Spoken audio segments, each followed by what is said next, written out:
Hello, my random viewers, and welcome to Randomly Offensive. I love making YouTube videos. I love creating content for YouTube because the benefits far outweigh the hard work that it takes to make these, because it pays you back in so many different ways, and one of those ways I never even expected, and I don't think a whole lot of YouTubers expect it, but one of the ways it pays me back is whenever I'm making content, I have to use examples from movies and video games that I used to have a deep love and passion for, and when I have to bring up certain characters in certain scenes, it rekindles that fire that went out so long ago, and it makes me passionate about what I once loved once again. And that is exactly what happened when I did my top 10 dumbest villains, and Heihachi ranked at number 1. And Heihachi from Tekken, now I slandered on this guy, but he really is an amazing character. And watching the gameplay to use for my content and just revisiting that character rekindled the flames and the fire for the passion that I had for Tekken. And one of the reasons why I had such a deep passion for that game and for that franchise was because it was the first game I've ever played in my entire life. It was what started my love for video games. It was Tekken 3 for the PlayStation 1. I'll never forget when my dad bought the PlayStation 1 was to select 3 games. I was not allowed to touch it. Not allowed. And my sisters played Tekken 3 religiously. They played it constantly. They got incredibly good at it, and they finally let me play, and I actually almost beat them several times, and I thought I was very good for being 4 or 5 years old. Then I realized that the frickin' controller was unplugged. To all you older siblings out there, don't do this. Don't do this. Causes problems. You might invent a YouTuber, and I don't know if you want that kind of heat. So if your little sibling wants to play with you, just do the right thing and mop the floor with them, for real. Don't pretend to plug the controller and just tuck it underneath the PlayStation. That's not cool. Very disrespectful. Anyway, when I found out about this, I decided to go behind their backs and play for real. And I realized how horrible at the game I was, and this gave me drive to get better. Get just as good as the computer was, if not better, right? And I finally did achieve that. I became the best Tekken player in my family, in my household, and then I became the best Tekken player in my school and neighborhood, and in the real world, I could not find a worthy opponent for Tekken. Nobody was even worthy to lick the boots when I played Tekken. I was one of the best. I'm very proud of it. That's one of the reasons why I was so passionate about it. I think it was the only thing that I was good at that age and at that time, and because I dedicated so much time to it. And then online finally became a thing, and Tekken 6 incorporated online gameplay, and it opened up a whole new world for me, whole new field. And unfortunately, I got to a point again to where nobody could beat me. No one was worthy. I was like Mjolnir. The only people that could handle me were the ones that were almost worthy, but just not quite. They could just move it a little bit, but in the end, they just could not pick up the weight of the godly glory that was before them. So, with that being said, and with me bragging, I eventually got bored because it was no longer challenging, so I stopped playing and forgot about all the passion and love that I had for the franchise. However, I do believe it's fair to say that I knew, and maybe even I still do. However, up until Tekken 7, I knew everything there was to know about the Tekken franchise. I knew everything about every single character on the roster. Every time they included a new character, I got so excited, and I had a new character to study. And I studied their lore, and I wanted to know what drove them to win, and the motivation to make them win, because I wanted to understand why I wanted to actually make these characters win in battle. Not only that, but I studied every single move that every single character on the roster had, and I was able to figure out statistically which character was more likely to beat another character. So I always knew the best character to pick, and I got good at playing at all of them. And I just fell in love with the game. Now, with that all being said, I want to delve into the lore and story of Heihachi, because he's one of the best characters, and I feel like he's the best character to kick this off. So, starting with my new series of making Tekken-based videos is Heihachi's storyline. Now, I know I'm throwing a lot of projects out there, and I got a lot going on. I got my Hype Zone series going on. I got my Top 10 series going on. I got my How to Do Characters Right series going on. And now I got Tekken going on. And the reason I'm doing this is because I want to give you guys a variety of content. Since I'm putting out so much so quickly, I want to give you guys a variety. I don't want it to get repetitive, but that also allows me to be able to make these amount of videos much, much easier, because I already have all the notes, and I already have all the editing done. All I have to do is record, and it's fantastic. So, I've been rambling about non-topic things for almost 6 minutes, so let's hop in to what this video is about, which is Heihachi's storyline.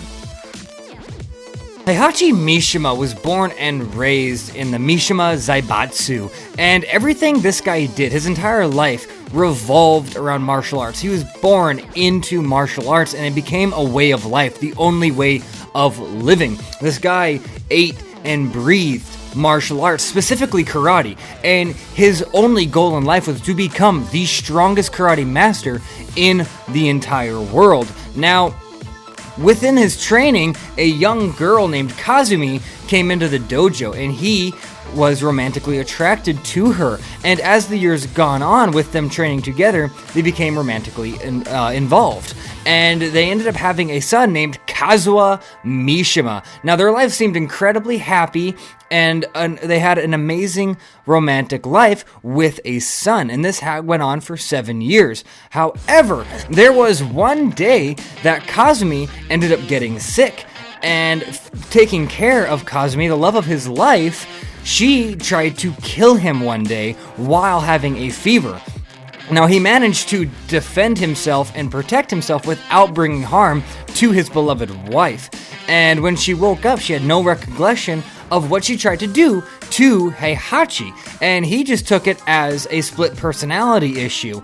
And this happened time and time again. However, one day, while he was meditating, she came into the dojo and tried to kill him once more. And after he managed to fend her off, she then revealed that the only reason she became romantically involved with him was because of a mission she was handed down by the Hachicho family. I'm probably pronouncing that wrong, but the Hachicho family sent her to kill Heihachi because it was prophesized that Heihachi would bring the end of the world. He would be the doom to planet Earth. And so her mission was to defeat him. And the Hachicho family had the devil genes that they handed down. And Kazumi, too, had the devil genes. And she revealed her devil form. After beating her and she begged for her life, she then transformed into the devil. And there was another epic battle. And he did end up having to be forced to snap her neck. And this created a huge issue with Heihachi. He was now in mourning, and he had to kill his wife in order to protect his own life. And he saw the pure power and fear and threat that the devil genes can create. And looking at his son, Kazuha Mishima, he realized that his son might too have the devil genes. So he took him out in a training regiment. So Kazuha did not suspect anything. Everything was perfectly normal. And then Heihachi ended up beating him to a pulp, trying to get the devil gene to come out. When the devil gene would not come out, he decided that his son either doesn't have it or he does have it. But the only way to find out was to push him to the verge of death. So he picked up Kazuha and threw him off the edge of a cliff. And he figured, if he does not have the devil genes, he's dead, but it was worth it to see if that threat even existed. And if the threat did exist, then his son would not die. The devil gene would protect him.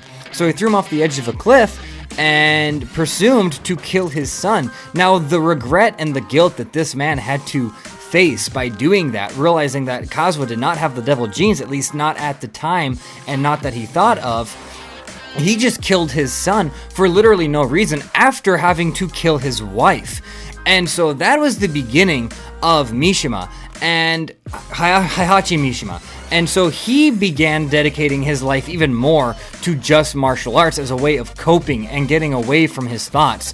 And he practice meditation to push literally everything out of his mind and only focus on karate. He then ended up joining multiple tournaments and was known as the King of the Iron Fist. As the years went on, Heihachi Mishima quickly became the head of the Mishima Financial Group, other words known as the MFG. And it quickly became the world's largest developer of military equipment.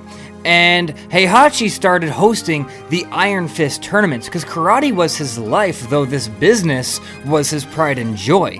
So he started hosting these Iron Fist tournaments and quickly became a legend. And the purpose of these tournaments were to collect and gather the strongest people to turn them into soldiers. And the driving force of getting contenders and getting people to join the tournaments was that if you beat the champion, which was Heihachi Mishima, you got his title. You got to become the head of the Mishima Financial Group, and you were looking at a huge fortune, right? However, even if you lost, if you were found worthy enough, you got to become a soldier for Heihachi Mishima. So many people saw this as a win-win, and it was a way of him collecting the greatest fighters. Now, as the years went on, one day, and this is where Tekken 1 finally takes place, now that we're done with the origins, Kazuya Mishima finally shows up in an Iron Fist tournament. Now, Kazuya Mishima, he is recognizable instantly by Heihachi. It's his son, finally back for revenge. He survived, which means he has the devil genes. And this guy is thick, this guy's buff, and this guy is cold and heartless, and he's angry, and all he wants is a piece of Heihachi. And this guy's been training for years. For the past 17 years, he has been mastering the Mishima Zaibatsu karate style that was perfected by Heihachi. And so now you have Kazuya joining the group. Now, Heihachi has no intention on turning this guy into a soldier because he knows why he's there. He is there to kill Heihachi. So now you have the story plot thickening in one of the coolest freaking games to ever be made. Now, this is when you get some of the most iconic characters, right? And I will be leaving out the unlockable characters in Tekken 1 because they are not canon. And I'm sticking with the canon endings, the canon stories, and the canon characters. So, in this roster for the Iron Fist tournament, we have Kazuya, Jack, King, Law, Michelle, Nina, Paul, and Yoshimitsu. Now, of course, I will delve deeper into this tournament when I talk about those characters' stories. However, Heihachi did not fight in this tournament, and as an end result, Kazuya managed to barely survive this tournament, but he became the victor, and now he got to fight the champion as a reward against Heihachi. And this battle was intense. It took place in the middle of a forest, and Heihachi didn't even wait for the bell to go off. This guy charges in and just delivers the most massive headbutt directly to Heihachi's nose, snapping it. And Heihachi went sliding back, but smiles at the strength that his son is showing. The Mishima pride is there. And Kazuya is just throwing punches after punch after punch and kick after kick, smashing his kicks into Heihachi's side of the head and smashing his knees into Heihachi's gut and driving his fists into the cheeks and the nose in the middle of the face, into the gut, the chest, slamming his kicks into Heihachi's kneecaps and just destroying Heihachi. Blow after blow after blow, destroying Heihachi. And Heihachi's just standing there and taking it. And Kazuya finally stops to catch his breath, and Heihachi smiles and starts walking towards him. And Kazuya starts getting flashbacks of what he once saw as a kid, with Heihachi confidently walking towards him. And Heihachi gives him one solid blow and just knocks him down to the ground with one blow to the gut. And Kazuya manages to barely, struggle to get himself back up after one strike, and now it's Heihachi's turn, and Heihachi starts delivering just this endless onslaught of beatings and attacks on Kazuya and just starts slaughtering Kazuya. and Kazuha stands no chance against the pure might and strength of Heihachi Mishima. The legend, the king of the Iron Fist, is showing the world what he's capable of. And Kazuha finally starts glowing somewhat purple. He starts getting a purple aura around him, and the ground begins to crack and slightly shake. And now Heihachi realizes that the devil genes is beginning to show, with Kazuha fighting for his life. And now they start striking and fighting each other blow for blow, and they're perfectly even. And Heihachi manages to finally realize that he may lose this if he doesn't do something, and do something now. And so Heihachi manages to step around Kazuha and put him in a headlock and grasp the neck of Kazuha as tight as he could, and Heihachi squeezes and squeezes, trying to make his son, who intends to kill him, pass out. Now, Kazuha is afraid. He does not know that Heihachi doesn't plan to kill him, and he feels like his father is going to attempt to take away his life once again. And so, out of fear, he, struggling to breathe, raises his arm and delivers an elbow to Heihachi's gut. And he does it over and over and over again, striking Heihachi repeatedly. And he can hear and feel the blood coming out of Heihachi's mouth as his father grasps onto his neck to just stay alive. Kazuha, now beginning to not be able to breathe and his vision becoming blurry, decides to start walking towards a tree, pulling Heihachi along with him as he struggles to get oxygen into his lungs. He manages to reach a tree, and as he begins to black out, he steps up the tree and he walks up it, manages to flip around Heihachi, and as he flips around Heihachi, he delivers a massive sidekick to the back of Heihachi's head, smashing the front of his head against a tree, pinning Heihachi's skull between the tree and Kazuha's foot. As Kazuha lands, he delivers an elbow to the back of Heihachi's skull, again smashing the front of his skull against the tree, and he repeats this motion constantly and consistently as he remembers his father killing his mother, as he remembers his father ruthlessly beating him as a child and throwing off a cliff. His elbow becomes a massive weight that is driving Heihachi to his death. And then finally, Kazuha manages to swing his arm into a karate chop and smashes Heihachi in the back of the neck, causing Heihachi to pass out and fall on the ground unconscious. Now, as Kazuha looks at the body, the just still, breathless body of his father, who is still alive, he is now debating whether or not he wants to kill Heihachi, but he realizes that is not the revenge that he wants.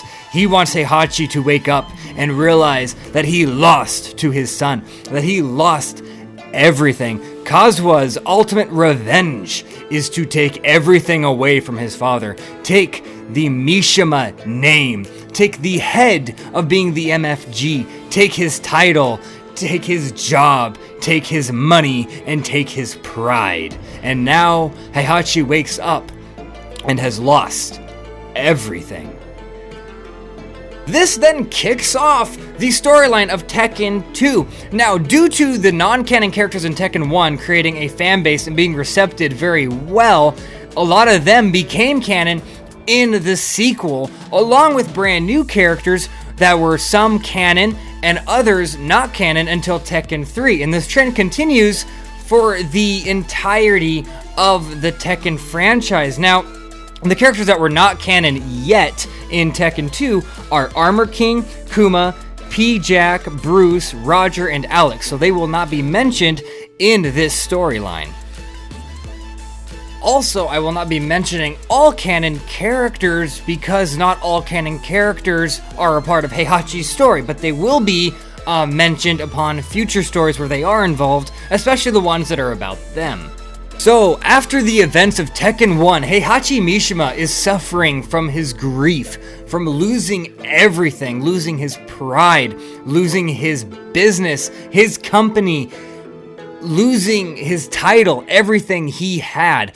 So, he decided to seclude himself in the forest so that he could continue his training and once again master the martial art of the Mishima karate. Now he befriends a grizzly bear who will later be known as Kuma, and he uses a freaking grizzly bear as a sparring partner and starts just mastering his martial arts all over again, forgetting the business side of life and just focusing on karate. Then he gets wind that Kazuha is hosting another Iron Fist tournament, though he has no idea why and is not sure if the intentions are good or bad, and unaware or uncertain if he's just following in the steps of Heihachi or if there's something deeper there. But he decides to clean himself up and return to society with the intentions of participating and winning back his pride, title, and position, so that he can once again be the king of the Iron Fist. But of course, the king of the Iron Fist tournament, Heihachi, was accepted into the new Iron Fist tournament, who now has 16 contestants, including Heihachi himself, as they all stand waiting for the roster to be drawn to see who will be facing against who. Heihachi sees his second son, Lee, standing amongst the participants. He scoffs at this. Lee is an embarrassment to the Mishima name and is nothing when compared to his older brother Kazuha. He does not expect Lee to make it very far. And as he looks at the rest of the participants, he wonders how well he will do in this tournament, for he has not fought more than one match in a tournament in a very long time. However, he forces those thoughts out of his head.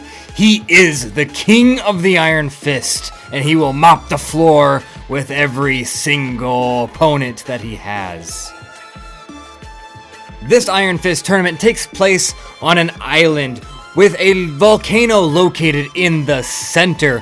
Throughout this island, Heihachi stands there as his opponent waits for him, listening to all the sounds of the other fighters battling and putting everything they have into the fight at hand. While Ganru becomes impatient and charges at Heihachi, Heihachi stands there with his arms crossed, still listening to the battles going on around the island. He knows that there is more to winning a tournament than just the strength and power alone. You must first install fear in all future opponents, meaning the first match is the most important. You must come off like a titan. You must give the vision and the illusion that you are a god. And that is exactly what he does. When Ganru delivers the first strike, an open palm straight attack towards his face, Heihachi catches it with an returning open palm. As their hands clap together, Heihachi responds, "I did not ask for a high five," he says, as he delivers a right hook to Ganru's face, followed by a left hook, and then followed being that combo, he delivers a low roundhouse kick to Ganru's right knee. This drops the sumo giant.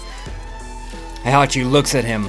"Pathetic. You're a disgrace to the Mishima name, bringing this kind of skill to this tournament," he says, as he delivers one more roundhouse to the temple of the sumo, knocking him out for good. With the first fight won, the second round begins. Heihachi stares on to his second opponent, who is Yoshimitsu, the master swordsman. Heihachi is fully aware of Yoshimitsu's skills from the previous tournament and tries to figure out how he is going to get out of this alive. Yoshimitsu is no one to take lightly, and Yoshimitsu pulls out the blade, his samurai sword, and the sun shines off of it. Yoshimitsu then charges towards Heihachi. Heihachi thinking about a way to get out of this alive. He cannot dodge Yoshimitsu's attacks, for if he successfully dodges the blade the first time, Yoshimitsu will quickly recant, and there's no dodging the second strike. Heihachi also is aware that he cannot disarm Yoshimitsu, for he is way too much of a frickin' veteran for Heihachi to even get close enough to take away that sword. So Heihachi is left with one option, one crazy option. Does he have the skill to pull it off? Does he have the strength? Does he have the muscle math? Heihachi thinks. Yoshimitsu dives into the air, putting the sword above his head, and then Yoshimitsu comes crashing down, flying towards Heihachi. Yoshimitsu swings the blade directly towards the middle of Heihachi's skull. Heihachi looks up, and this is his only chance, his only way of victory. He raises his left arm above his head and catches the blade. The blade slashes into his forearm, but now the blade is lodged. That's frickin' right. Heihachi stopped the samurai blade in full swing with pure muscle in his forearm. Yoshimitsu, stuck in midair, starting to slowly fall towards the ground. Heihachi delivers a straight-up kick directly into Yoshimitsu's crotch. Yoshimitsu lets out a whimper, the first sound Yoshimitsu has ever made. Heihachi then delivers an uppercut directly towards Yoshimitsu, connecting with his jawline. Yoshimitsu does multiple spins and multiple circles from the pure strength and force of the uppercut, letting go of the blade. Yoshimitsu hits the ground hard, and Heihachi pulls the blade out and stabs it into the ground. Heihachi then engages Yoshimitsu in hand-to-hand combat. Yoshimitsu is a master swordsman, but hand-to-hand he stands no chance. He blocks when he can, he dodges when he can, he tries to deliver a strike, but it seems to do no damage to Heihachi. Heihachi now has the upper hand, and when he finally beats Yoshimitsu down enough, he puts Yoshimitsu in a headlock and flexes his muscles and tightens his arms until Yoshimitsu passes out, and now he is officially victorious of round 2, and round 3 shall begin. Onlookers watch in amazement of Heihachi being reminded of why he is the king of the Iron Fist, though all they see is this beast of a man, the Titan, the king, standing as if nothing can hurt him. But in reality, Heihachi just has experience, and he's able to quickly decide the easiest and fastest way to win a fight with the least amount of damage. With that being said, having to show off and enlist fear using the round 1, he is now tired. His muscles are weakening. Yoshimitsu's slash to his arm did lots of damage. He is dizzy from the loss of blood. His arm throbs, and now he is fully aware that even trying to block with his left arm is going to be near impossible. With all this being said, the third round kicks off with his opponent being no other than King, a professional wrestler, a titan when it comes to muscle math. The pure strength on this guy is incredible. Heihachi has pure strength, but he's also old. He's gotten weaker with age, and though he wrestled with bears, he's not sure how much more strength he has, and he damn well knows he can't use the rest of it on round 3. Dodging King's attacks would be easy, but it would also take a lot of energy and a lot of time to finally wait for King to tire out, especially when King will hold back with every hit he misses.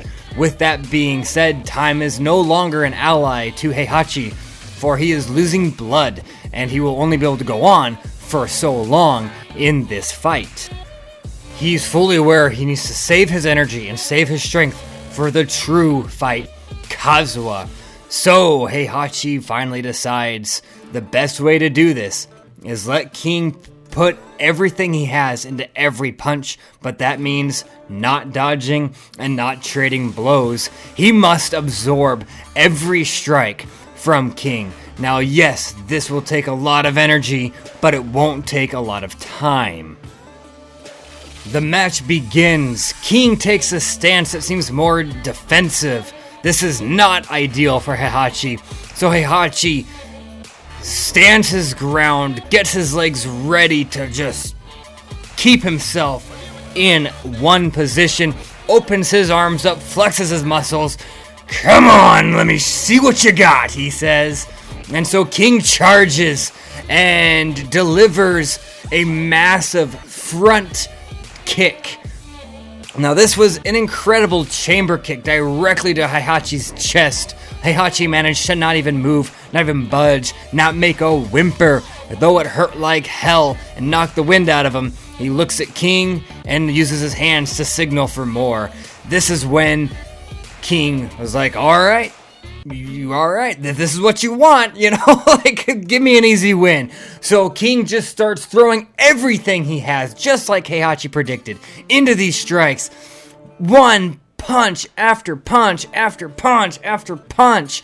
He just is wailing on Heihachi. Onlookers watch as Heihachi's taking massive amounts of damage, massive beatings, and it's getting to the point where you can hear the echo of every punch that's getting delivered to Heihachi's chest, stomach, face, kneecaps, legs, you name it. This guy's getting beat to shit everywhere on his body. However, King's punches are starting to feel weaker and weaker. His strikes are starting to get slower and slower. After 10 minutes, 10 long, torturous, gruesome minutes of Heihachi being a punching bag for the world's greatest pro wrestler, he's finally feeling hardly anything but a tap from King, as King exhausts himself trying to knock over this titan, this brick wall, this tank of a man. So then King does what Heihachi predicted him to do. Without his strikes no longer causing or inflicting any pain, King decides to go for a grapple. He decides to get Heihachi in a headlock and tries to choke out Heihachi. This was the moment Heihachi was waiting for. As King puts everything he has into flexing his muscles, tightening his arms, he is choking Heihachi for as long as he can. Heihachi goes into a deep meditation and meditates with no breath for almost 4 minutes. However, King's grip starts loosening, and finally it loosens to where Heihachi can just stand up. King falls on his knees at the sheer amazement and sheer power of the titan that stands before him. Not realizing that if Heihachi were to try to throw a single punch or take a single step, he would faint and collapse.